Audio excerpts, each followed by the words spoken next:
सिद्धास्य सिद्धीश्वरा आचार्य जिनिशासिडोन्नतिकरा पूजा उपाध्यायका श्री सिद्धांत सुपाठका मुनिवरा रत्नत्रयाराधका पंचेते परमेष्टिना प्रतिदिनं कुर्वन्तु ते मंगलम।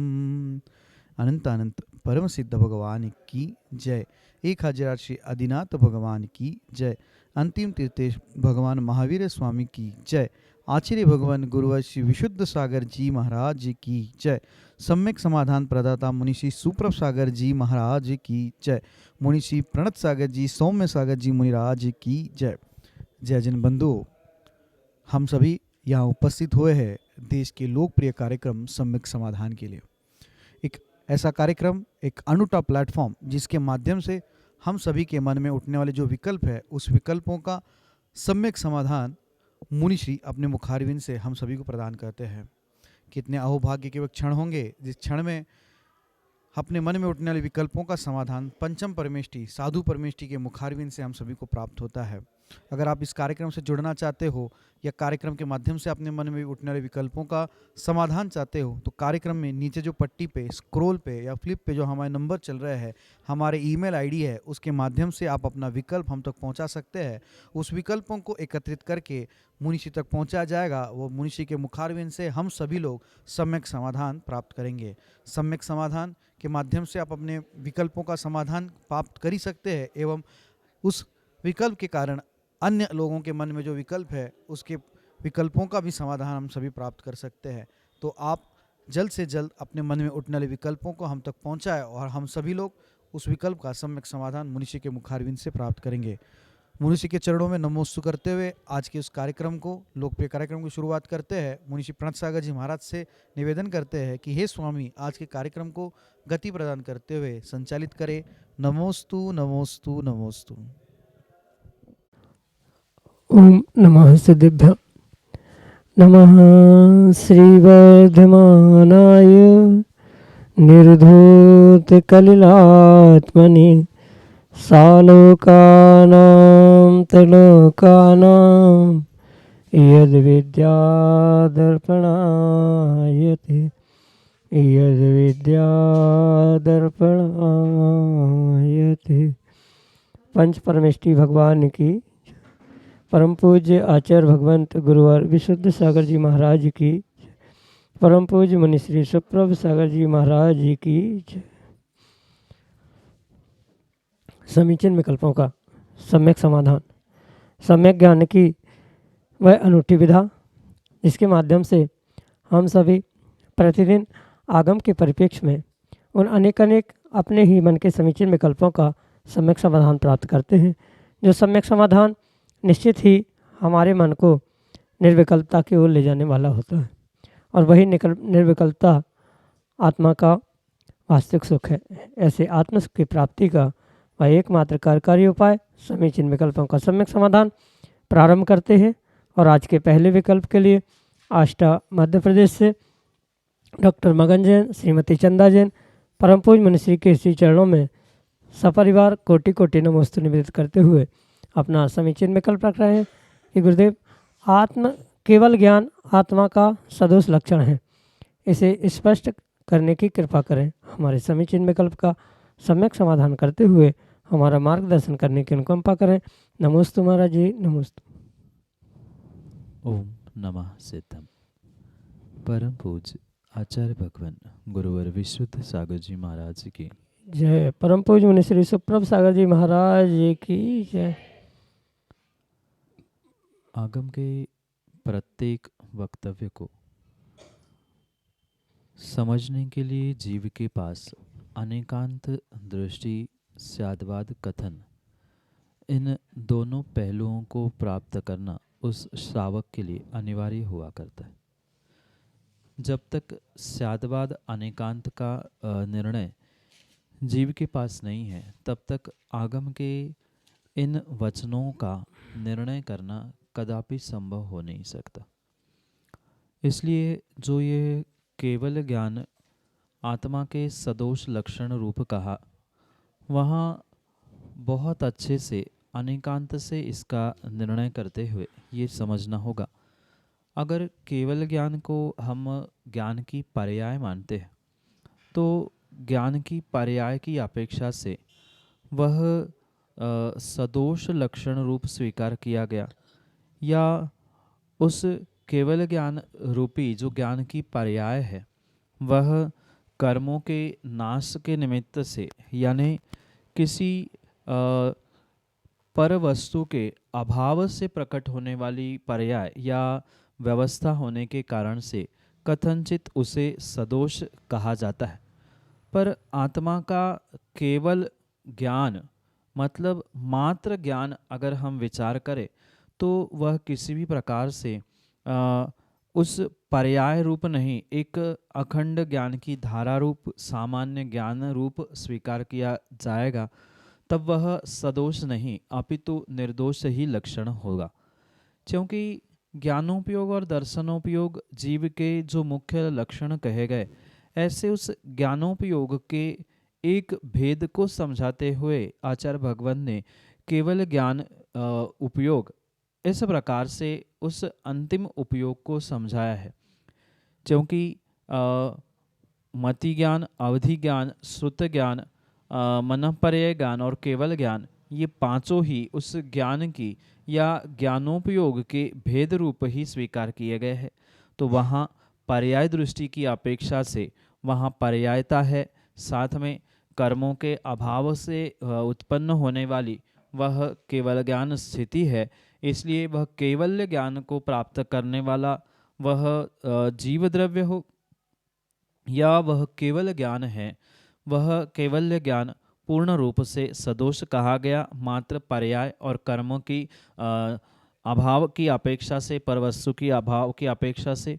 पर जब उसे केवल यानी ओनली मात्र ज्ञान रूप माना जाएगा तो वह आत्मा का सदोष नहीं अपितु निर्दोष लक्षण है। इसलिए इस वक्तव्य को अनेकांत से ही समझने की आवश्यकता है, जो कि आपके लिए सम्यक समाधान से। श्रीमती सुनीता जैन, टीकमगढ़, मध्य प्रदेश से महाराज श्री के चरणों में बारंबार नमोस्तु निवेदित करते हुए अपना समीचीन प्रश्न रख रहे हैं कि महाराज जी, जाप देते समय मंत्र पूरा होने के बाद स्वाहा क्यों बोलते हैं? हमारे समीचीन विकल्प का सम्यक समाधान करने की अनुकंपा करें। नमोस्तु महाराज जी, नमोस्तु।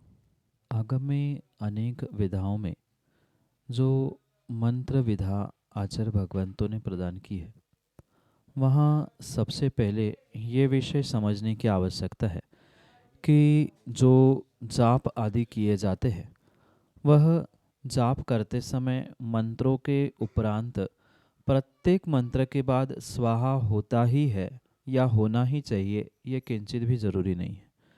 जैसे नमोकार महामंत्र है और नमोकार महामंत्र के बाद तो कोई स्वाहा आदि भी नहीं बोला जाता। कुछ ऐसे भी मंत्र है जहाँ मंत्रों के उपरांत नमः बोला जाता है, कई मंत्रों के अंत में वषड बोला जाता है। तो जैसा उस मंत्र का अभिप्राय है, जैसा उस मंत्र के निमित्त से कार्य अपेक्षित है, उसके हिसाब से ही मंत्रों के उपरांत इन विशेष शब्दों को जोड़ा जाता है। जहाँ स्वाहा शब्द बोला जाता है या जोड़ा जाता है, वहाँ कुछ विसर्जित करने का अभिप्राय हुआ करता है। जैसे पूजा पाठ के बाद में, यानी पूजा में जो जलम निरूपामिति स्वाहा, अगर वहाँ स्वाहा लिखा है तो जल का विसर्जन होता है। अर्घ्यम निरूपामिति स्वाहा कहा है तो वहाँ अर्घ्य का समर्पण हुआ करता है।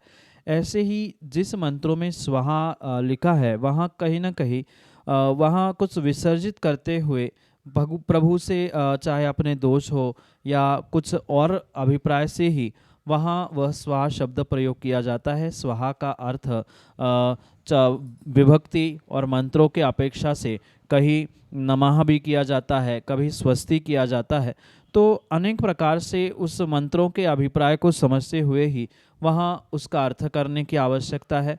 सभी मंत्रों में स्वाहा होता ही है, होना ही चाहिए, ये भी आवश्यक नहीं है। यही समझते हुए उस स्वाहा को बोलते समय मंत्रों का अभिप्राय, कार्य का जो अभिप्राय है वह समझते हुए ही उसका अर्थ और स्थान आदि समझने की आवश्यकता है। यही आपके लिए सम्यक समाधान।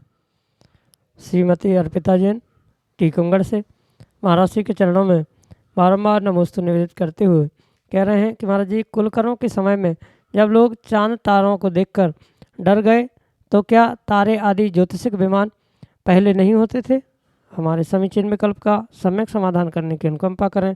नमोस्तु महाराज जी, नमोस्तु। 4 प्रकार के उन देवों में जो ज्योतिष जाति के ज्योतिष निकाय के देव हुआ करते हैं, यह त्रैकालिक देवों की व्यवस्था को समझने की आवश्यकता है। चाहे व्यंतर, भवनवासी, ज्योतिष या वैमानिक, इन चारों देवों की जो व्यवस्था आगम में प्रदान की है वह पूर्ण रूप से त्रैकालिक है। कभी भी किसी भी प्रकार से वह तात्कालिक नहीं हुआ करते। और वह वैमानिक देवों के विमानों के साथ साथ जो ज्योतिष देवों के भी विमान हुआ करते हैं, वह ज्योतिष देवों के विमान ही पूर्ण रूप से सूर्य, चंद्रमा, ग्रह, नक्षत्र आदि के रूप में स्वीकार किए जाते। इसलिए ये स्पष्ट समझे कि ये कोई व्यवस्था तात्कालिक नहीं है, पर जो आगम में ये भी प्रमाण प्राप्त होता है कि वह अचानक सूर्य तारे दिखने लगे, उनका प्रकाश फैलने लगा। ये सब कुछ व्यवस्था हमें दोनों का तालमेल बनाते हुए समझने की आवश्यकता है। वहाँ घटनाक्रम क्या हुआ था, उस अपेक्षा से ही वह तारे कब, कहाँ, कैसे प्रकट हुए, सूर्य चंद्रमा क्यों, कैसे दिखने लगे, ये समझने की आवश्यकता है। वहाँ जैसे ही चौथे काल का प्रारंभ होते होते तीसरा काल समाप्त होने को होता है, चौथा काल प्रारंभ होने को होता है, तब वह समय आता है जब भोग भूमि से कर्म भूमि की ओर ये सृष्टि बढ़ती है। ऐसे काल में जो पहले भोग भूमि में यानी उत्तम, मध्यम, जघन्य रूप, जो तीसरा काल जघन्य भोग भूमि का कहा जाता है, ऐसे समय में जो भी कार्य हुआ करता है वह कल्प वृक्षों से ही उन जीवों को प्राप्त हुआ करता है। चाहे भोजन हो, चाहे वस्त्र हो, चाहे प्रकाश आदि हो, वह पूर्ण रूप से उन कल्प वृक्षों से, दिव्य कल्प वृक्षों से उन्हें प्राप्त होता है। पर दिव्य कल्प वृक्षों के जैसे ही अभाव उस तीसरे काल के समाप्ति पर प्रारंभ होने लगता है, जो दिव्य प्रकाश उन कल्प वृक्षों का था वह दिव्य प्रकाश भी अपने आप कम होता है। और स्वाभाविक रूप से जो दिव्य प्रकाश उन कल्प वृक्षों का कम होने लगता है, आसमान में जो सूर्य, चंद्रमा, तारे आदि आदि जो ज्योतिर्मयी विमान उन ज्योतिष देवों के थे, वह अपने आप प्रकट होने लग गए थे।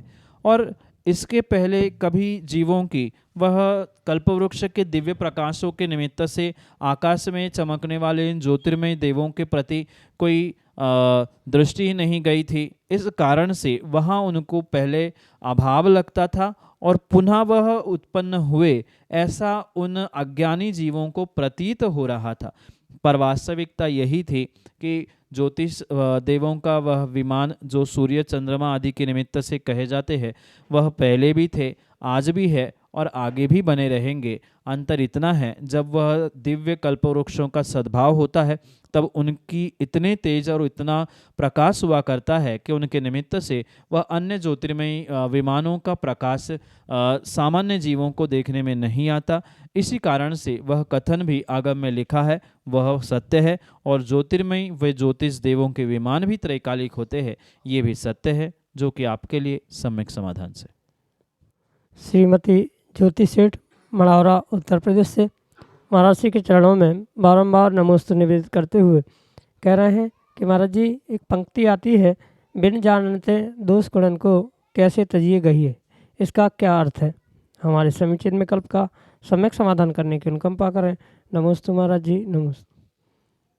छड़ाला में पंडित दौलतराम जी ने जो इस पंक्ति को लिखा है, वहाँ उनके अभिप्राय के साथ साथ इस पंक्ति की विशालता को भी और इसके विशाल अर्थ को भी समझने की आवश्यकता है। बिन जानते दोष गुणनते कैसे तजिए गहिए, यहाँ जब दौलतराम जी छड़ाला में इस पंक्ति को प्रदान करते हैं, वहाँ वह सम्यक दर्शन के उन 25 दोषों को और 25 गुणों को युगपत समझाना चाहते।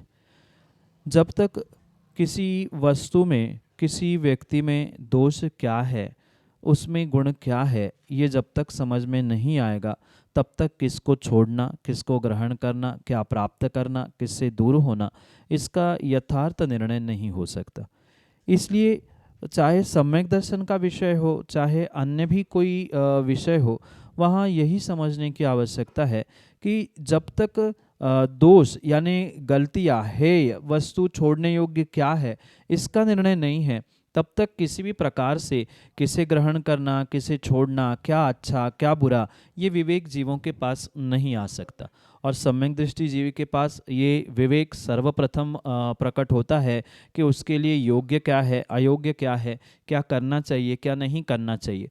इसलिए वहाँ पर छड़ाला में पंडित जी ने यही समझाने का प्रयास किया है, जो 25 दोष सम्यक दर्शन के हैं वह जब तक छूटेंगे नहीं तब तक गुणों को प्राप्त नहीं किया जाएगा, क्योंकि दोषों का ही प्रतिपक्ष गुण होते हैं और गुणों का ही प्रतिपक्ष दोष हुआ करते। गुण जीव को तभी प्राप्त हो सकते हैं या किसी भी वस्तु की अच्छाई जीव को तभी प्राप्त हो सकती है जब वह बुराई से या उसके नेगेटिव पॉइंट से, दोषों से दूर होने का प्रयास करे। जब तक उसे ये विवेक ही नहीं है, बोध ही नहीं है कि दोष कहाँ है, गुण कहाँ है, अच्छा क्या है, बुरा क्या है, तब तक वह उसका पूर्ण रूप से बाइफर्केशन किए बिना, दोनों में अंतर किए बिना, किसे पकड़ना किसे छोड़ना, क्या अच्छा क्या बुरा, इसका निर्णय यथार्थ में नहीं कर सकते।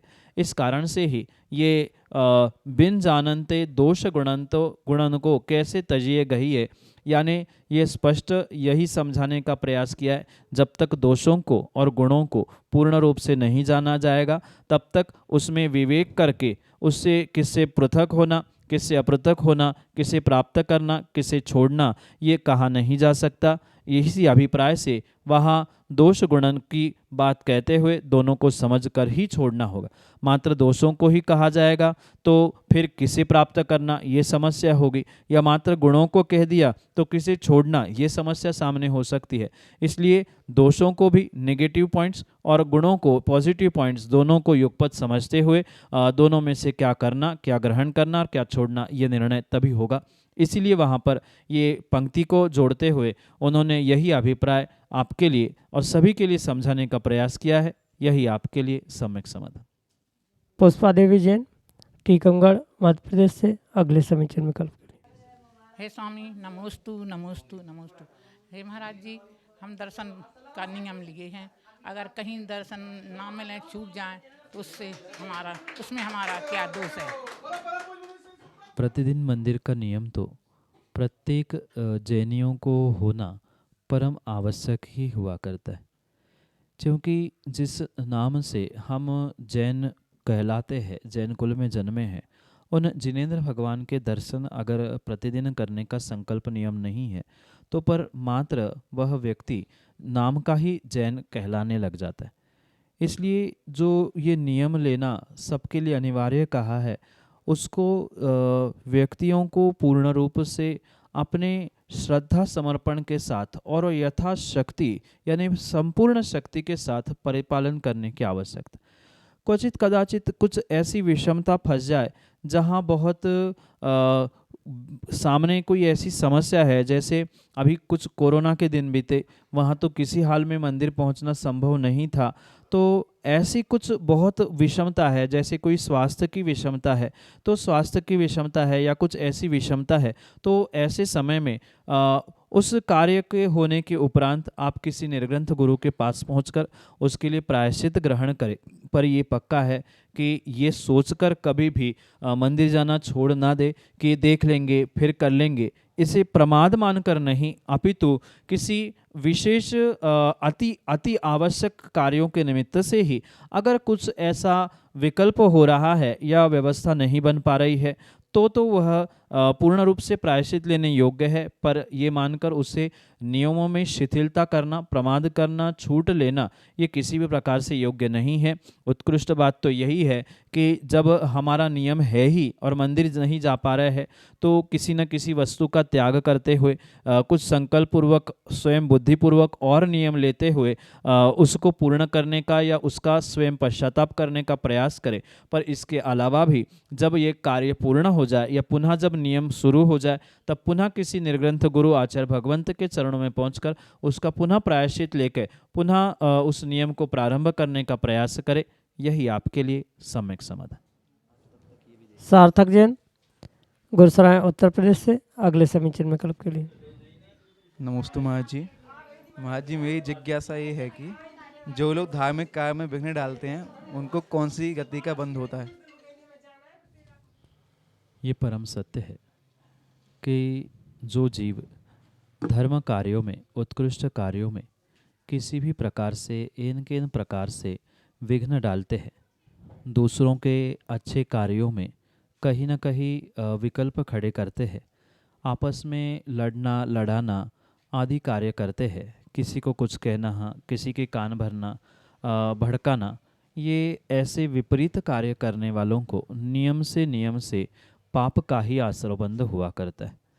और विशेष करके अगर हम ऐसे विघ्न करने वाले, लड़ाने भिड़ाने वाले जीवों के आने वाले समय के लिए बात करें तो वह नियम से विघ्न का फल अंतराय के रूप में प्राप्त करते हैं।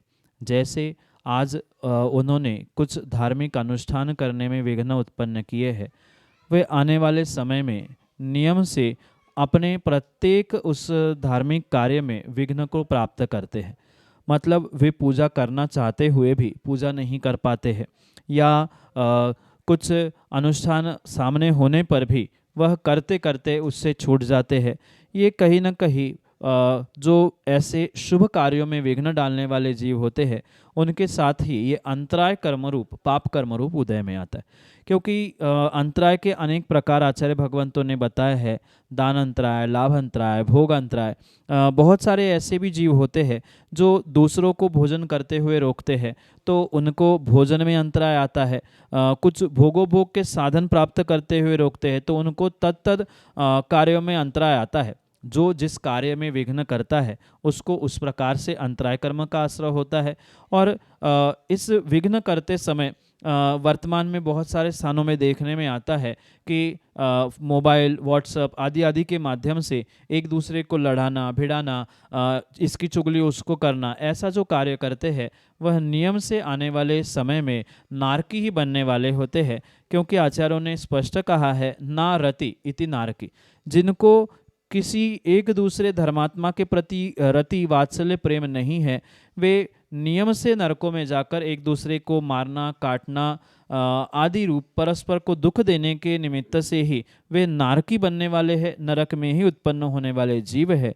इसलिए अवश्य समझे, जो ऐसे धार्मिक अनुष्ठानों में या किसी भी कार्यों में विघ्न करते हैं, लड़ाने भिड़ाने का कार्य करते हैं, समाज में विद्वेष उत्पन्न करते हैं, वे नियम से नारकी बनते हुए या अच्छे गति को भी कभी क्वचातित पूर्व पुण्य के निमित्त से प्राप्त भी हो तो वहाँ भी वह पुण्य कार्यों से वंचित ही रहने वाले, अंतराय कर्मों को प्राप्त करने वाले ही जीव बनते हैं। बहुत बहुत बहुत जब पुण्य का उदय होता है तभी वह नरक आदि गति से बचते हैं। अगर पूर्व में किसी अन्य आयु का, गति का उन्होंने बंध पूर्ण रूप से नहीं किया है तो वह नियम से ऐसे कृतघ्नि, ऐसे विपरीत धर्म विरोधी कार्य करने से नरक में ही दुख भोगने वाले बनते हैं। यही आपके लिए सम्यक समाधान।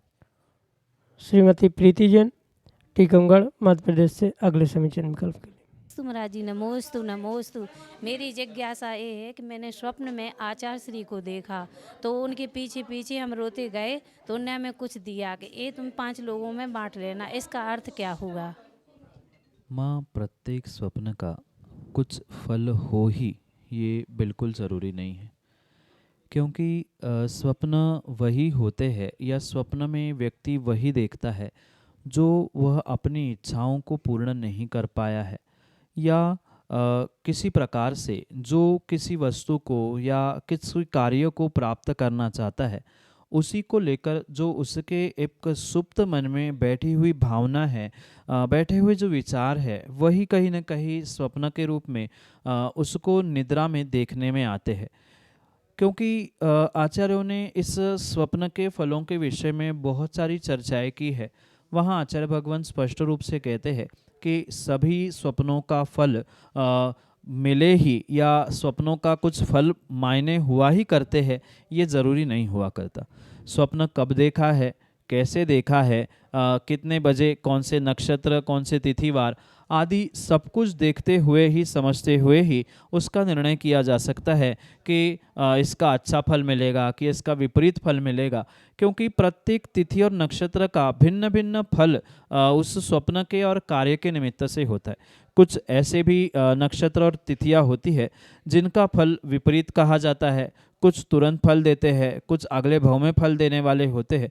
तो ये जो भी स्वप्न आपने देखा है वह आपने जो अपने मन में जो विचार बनाए रखे थे या कुछ किसी कार्य की भावना को लेकर आप जो प्रवृत्त थे, उस भावना की, अपनी इच्छा की पूर्ति ना होने के कारण से वह विचार जो आपके मन में सतत आ रहे थे वो ही आपने स्वप्न में देखे हैं। उसका कोई विशेष अर्थ नहीं है, और ये भी समझे कि तिथि आदि के अनुसार उसका भिन्न भिन्न फल भी होता है। इसलिए इसका विकल्प ना करते हुए आप भगवान और गुरु को ऐसे स्मरण करते रहे, यही आपके लिए सम्यक समाधान। जय जन बंधुओं, हम सभी लाभ ले रहे थे लोकप्रिय कार्यक्रम सम्यक समाधान का। प्रतिदिन की भांति यह कार्यक्रम 5:13 पे यूट्यूब चैनल सुप्रभ उवाच के माध्यम से प्रसारित होता है। मुनिषी का नाम सुप्रभ और वाणी का पर्यायवाची नाम उवाच, सुप्रभ उवाच यह नाम चैनल का है। आप यूट्यूब पे सुप्रभ उवाच सर्च कर सकते हैं एवं सर्च करके इस यूट्यूब चैनल को सब्सक्राइब करें एवं उसका बेल आइकन प्रेस करें, ताकि मुनिषी की अधिक जानकारी एवं जो सम्यक समाधान आदि कार्यक्रम है उसकी जानकारी भी आपको उपलब्ध होती रहे। नोटिफिकेशन के द्वारा आपको याद रखने की जरूरत नहीं है। प्रतिदिन ठीक 5:13 पे यूट्यूब चैनल सुप्रभ उवाच के माध्यम से यही कार्यक्रम प्रतिदिन शाम को 4 बजे आदिनाथ टीवी चैनल के माध्यम से भी प्रसारित होता है। ठीक 4 बजे आदिनाथ टीवी चैनल के माध्यम से सम्यक समाधान उपलब्ध होता है। शाम को 7:40 पे जिनवान टीवी के माध्यम से मुनिषी के प्रवचन विगत चातुर्मास्थली विदिशा में सुक्ति मुक्तावली इस अद्भुत ग्रंथ पे हुए थे। उस प्रवचनांश प्रतिदिन शाम को 7:40 पे जिनवान टीवी के माध्यम से प्रसारित होते हैं। आप सभी लोग घर बैठे सुक्ति मुक्तावली इस ग्रंथ का स्वाध्याय करते हुए मुनिषी के वाणी का लाभ ले सकते हैं। प्रतिदिन 2:30 पे 2:30 बजे मुनिषी के प्रवचन आदिनाथ टीवी चैनल के माध्यम से भी प्रसारित होते हैं। आप सभी लोग दोपहर को 2:30 पे आदिनाथ टीवी चैनल के माध्यम से भी मुनिषी के प्रवचन का लाभ ले सकते हैं। आज के लिए इतना ही। मुनिषी के चरणों में कोटिशा नमोस्तु करते हुए आज के इस लोकप्रिय कार्यक्रम को यहीं पे विराम देते हैं। नमोस्तु नमोस्तु नमोस्तु।